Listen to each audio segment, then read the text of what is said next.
नमस्कार। भाई बहन के पवित्र एवं प्रिय पर्व रक्षाबंधन की हार्दिक शुभकामनाओं के साथ मैं राकेश यादव लर्न विद आभास से आप सभी का स्वागत करता हूं। आज हम अनुप्रास अलंकार के बारे में चर्चा करेंगे। तो सबसे पहले हम लोग अनुप्रास अलंकार का शाब्दिक अर्थ जानेंगे। अनुधन प्रास, इन दो शब्दों के मेल से अनुप्रास शब्द बना है, जिसमें अनु का अर्थ होता है बार बार और प्रास का अर्थ होता है वर्ण या अक्षर। अर्थात जब किसी एक वर्ण या अनेक वर्ण की आवृत्ति हो या दोहराव हो या बारंबारता हो तो उसे अनुप्रास अलंकार कहते हैं। एक वर्ण की या अनेक वर्ण की आवृत्ति को, दोहराव को, बारंबारता को या अनेक बार आ जाए तो उसे हम लोग अनुप्रास अलंकार कहते हैं। और कुछ परिभाषाओं के माध्यम से आप इसको और अधिक स्पष्ट कर सकते हैं। पहली परिभाषा जो आपको स्क्रीन पर दिख रही है, जहां एक वर्ण या एक से अधिक वर्ण की आवृत्ति या दोहराव से चमत्कार उत्पन्न हो वहां अनुप्रास अलंकार होता है। एक वर्ण या एक से अधिक वर्ण की आवृत्ति हो या दोहराव से चमत्कार उत्पन्न हो तो वहाँ पर अनुप्रास अलंकार होता है। एक वर्ण या अनेक वर्ण की आवृत्ति से या उसके दोहराव से अगर चमत्कार उत्पन्न हो तो वहाँ पर अनुप्रास अलंकार होता है। दूसरी परिभाषा, वर्णों के या अक्षरों के आवृत्ति के या दोहराव को अनुप्रास अलंकार कहते हैं। और तीसरी परिभाषा है, जब काव्य को सुंदर बनाने में या चमत्कार उत्पन्न करने में वर्णों की बारंबारता या आवृत्ति हो तो उसे अनुप्रास अलंकार कहते हैं। जब काव्य को सुंदर बनाने में या चमत्कार उत्पन्न करने में वर्णों की बारंबारता या आवृत्ति हो तो उसे अनुप्रास अलंकार कहते हैं। इस प्रकार आप कह सकते हैं कि जब एक वर्ण या एक से अधिक वर्ण की आवृत्ति हो, बारंबारता हो या दोहराव हो तो वहाँ पर अनुप्रास अलंकार होता है। और आप कुछ उदाहरण द्वारा इसे और अधिक स्पष्ट कर सकते हैं। तो पहली पंक्ति है, रघुपति राघो राजा राम। रघुपति राघो राजा राम, इस पंक्ति में रावण एक वर्ण केवल है, रावण, और रावण की आवृत्ति कई बार हुई है, दोहराव हुआ है, बारंबारता हुई है, या आप कह सकते हैं अनेक बार आया है। इस कारण से इसमें अनुप्रास अलंकार है। और दूसरा है, तरनी तनुजा तट तमाल तरुवर बहुछाए। दूसरी पंक्ति में देखें, दो वर्ण तावर्ण और नावर्ण, इन दो वर्णों की आवृत्ति कई बार हुई है, बार बार हुई है या इसका दोहराव हुआ है। इस कारण से दूसरी पंक्ति में भी अनुप्रास अलंकार है। और तीसरी पंक्ति है, चारु चंद्र की चंचल किरणें। चारु चंद्र की चंचल किरणें में चा वर्ण की आवृत्ति कई बार हुई है, इस कारण से इसमें भी अनुप्रास अलंकार है। और चौथी पंक्ति है, जय हनुमान ज्ञान गुण सागर।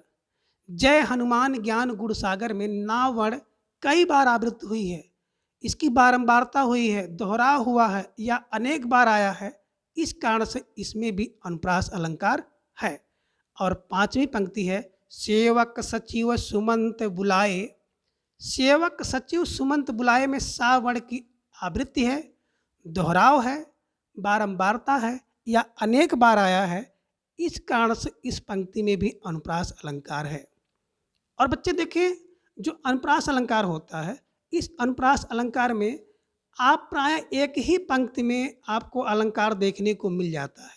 तो आप इसको ये भी कह सकते हैं कि जब किसी पंक्ति में एक वर्ण या अनेक वर्ण की आवृत्ति हो, बारंबारता हो या दोहराव हो तो उसमें अनुप्रास अलंकार होता है। अब आगे देखें, वर्णों की आवृत्ति एवं क्रम के आधार पर अनुप्रास अलंकार के 5 भेद होते हैं। पहला है छेका अनुप्रास अलंकार, दूसरा है वृत्त्या अनुप्रास अलंकार, तीसरा है श्रुत्या अनुप्रास अलंकार और चौथा है लाटा अनुप्रास अलंकार और पांचवा है अंत्यानुप्रास अलंकार। अब इन पांचों अनुप्रास अलंकार के जो भेद हैं, इन भेदों को एक एक करके हम लोग विस्तृत रूप से जानेंगे। तो सबसे पहला है छेका अनुप्रास अलंकार। छेका अनुप्रास अलंकार का अर्थ होता है जब अनेक वर्णों की या एक वर्ण की आवृत्ति क्रम से केवल एक बार हो तो उसे छेका अनुप्रास अलंकार कहते हैं। जब एक वर्ण की या अनेक वर्ण की आवृत्ति क्रम से हो और केवल एक बार हो तो उसे छेका अनुप्रास कहते हैं। और छेक का अर्थ होता है चतुर, अर्थात यह चतुर व्यक्तियों को विशेष प्रिय है, इस कारण से इसे छेका अनुप्रास अलंकार कहते हैं। और आप इसे उदाहरण के द्वारा और अधिक स्पष्ट कर सकते हैं। तो देखिए, पहला उदाहरण आपको देखने को मिल रहा है, बंदो गुर पद पदम परागा। बंदो गुर पद पदम परागा, इस पंक्ति में देखिए पावड़ और दावड़ जो क्रम से एक बार आए हैं, अर्थात दो वर्णों की वृत्ति क्रम से एक बार हुई है, पा दा और फिर पा दा, इन दो वर्णों की क्रम से आवृत्ति एक बार हुई है, इस कारण से इसमें क्या है, छेका अनुप्रास अलंकार है। और दूसरा देखें, करुणा कलित हृदय में क्यों विकल रागनी बजती है। करुणा और कलित, करुणा कलित का वर्ण क्रम से एक बार आया है, अर्थात एक वर्ण की आवृत्ति क्रम से एक बार हुई है, इस कारण से यहाँ पर छेका अनुप्रास अलंकार है। और आगे देखें, पारस परस कुधातु सुहाई। पारस परस कुधातु सुहाई का मतलब होता है यहाँ पर पा वर्ण क्रम से एक बार आया है। अब आपने देखा क्या कि पहले उदाहरण में दो वर्ण हैं जो क्रम से एक बार आए, दूसरे उदाहरण में का एक वर्ण है जो क्रम से एक बार आया, और तीसरे उदाहरण में पा एक वर्ण है जो क्रम से एक बार आया। इस प्रकार से जब एक वर्ण या अनेक वर्ण क्रम से केवल एक बार आए तो वहाँ पर छेका अनुप्रास हो। अनुप्रास अलंकार का दूसरा भेद है वृत्त्यानुप्रास अलंकार। जब एक वर्ण या अनेक वर्ण की आवृत्ति अनेक या कई बार हो तो वहाँ पर वृत्त्यानुप्रास अलंकार होता है। एक बार फिर देखें, जब एक वर्ण या अनेक वर्ण की आवृत्ति अनेक बार हो या कई बार हो तो वहाँ पर वृत्त्यानुप्रास अलंकार होता है, चाहे यह क्रम से हो अथवा बिना क्रम के हो, तो उसे वृत्त्यानुप्रास अलंकार कहते हैं। अब वृत्त्यानुप्रास अलंकार के जब आप उदाहरण देखेंगे तो आपको और अधिक स्पष्ट हो जाएगा। उदाहरण देखें, चारु चंद्र की चंचल किरणें खेल रही जल थल में। अब इस पंक्ति में देखें, चार वर्ण की आवृत्ति कई बार हुई है, चा चा चा, और चा एक वर्ण है तो एक वर्ण की आवृत्ति कई बार हुई, इस कारण से क्या हुआ, यहाँ पर वृत्त्यानुप्रास अलंकार हुआ। दूसरा है सपने सुनहले में मन भाए। सपने सुनहले में मन भाए, यहाँ पर ना वर्ण की आवृत्ति कई बार हुई है और ना वर्ण की आवृत्ति कई बार होने के कारण यहाँ पर वृत्त्यानुप्रास अलंकार है। और तीसरा है मुदित महीपति मंदिर आए, सेवक सचिव सुमंत बुलाए। अब देखिए, दोनों पंक्तियों के आने के कारण यहाँ पर आपको वृत्त्यानुप्रास देखने को मिल रहा है, और अगर केवल नीचे वाली पंक्ति ही होती तो आपको हो सकता था दूसरा अलंकार देखने को मिलता। मुदित में क्या है, माँ वर्ण 3 बार आ गया, और आना कितनी बार चाहिए था, अधिक बार, 2 से अधिक बार, तो 2 से अधिक बार आ गया, इस कारण से माँ वर्ण की वृत्त्यानुप्रास होगा। और सेवक सचिव 2 बार आना चाहिए था, लेकिन कितनी बार आ गया, 3 बार आ गया, इस कारण से इसमें भी क्या हो गया, वृत्त्यानुप्रास हो गया। कहने का आशय है कि जब कोई वर्ण एक वर्ण या अनेक वर्ण क्रम से आवे और एक बार आए तब आपका छेका अनुप्रास होगा, और अगर कोई वर्ण कई बार आ जाए अर्थात दो से अधिक बार आए, वो क्रम से हो या बिना क्रम के हो, तो वहाँ पर वृत्तानुप्रास होगा। जैसे इन पंक्तियों में वृत्तानुप्रास आपको देखने को मिलता है। और अगला है मोर मुकुट मकराकृत कुंडल। तो इसमें क्या है, माँ वर्ण और का वर्ण, इन दोनों वर्णों की आवृत्ति कई बार हुई है, इस कारण से इसमें भी वृत्तानुप्रास अलंकार है। और आगे देखिए, रघुपति राघव राजा राम। रघुपति राघव राजा राम में क्या है, रा वर्ण की आवृत्ति कई बार हुई है और कई बार होने के कारण यहाँ पर वृत्तानुप्रास अलंकार है। तो इस प्रकार से आप कह सकते हैं कि जब एक वर्ण या अनेक वर्ण की आवृत्ति कई बार हो तो वहाँ पर वृत्तानुप्रास होता है। और तीसरा है श्रुत्यानुप्रास अलंकार। जब अनेक वर्णों की आवृत्ति होने के साथ साथ उनके उच्चारण स्थान भी एक हो तो वहाँ पर यह अलंकार होता है, अर्थात श्रुत्यानुप्रास अलंकार होता है। यानी कि अनेक वर्ण आए, उनकी आवृत्ति अनेक बार हो, लेकिन उनके उच्चारण स्थान एक हो तो वहाँ पर श्रुत्यानुप्रास अलंकार होता है। जैसे तेहि निस में सीता पह जाई, त्रिजटा कही सब कथा सुनाई। तेहि निस, इसमें तावर्ण और नावर्ण और सावर्ण, इन दोनों पंक्तियों में देखेंगे तो इनकी आवृत्ति है, और इनकी आवृत्ति होने के साथ साथ ये तावर्ण, नावर्ण और सावर्णों का उच्चारण स्थान दंत है, और दंत होने के कारण इनका उच्चारण स्थान एक है, और जब इनका उच्चारण स्थान एक है इस कारण से इसमें श्रुत्यानुप्रास अलंकार होता है। और दूसरा उदाहरण देखिए, तुलसीदास सदित निस दिन, देखत तुम्हार निठुराई। तुलसीदास सदित निस दिन, देखत तुम्हार निठुराई। तो तुलसी सदिश निस दिन देखत तुम्हारी निठुराई में तावर्ण, नावर्ण और सावर्ण की आवृत्ति कई बार हुई है, और इन सभी का उच्चारण स्थान दंत होने के कारण ये सभी श्रुत्यानुप्रास अलंकार के उदाहरण हैं। और अनुप्रास अलंकार का चौथा भेद है अंत्यानुप्रास अलंकार।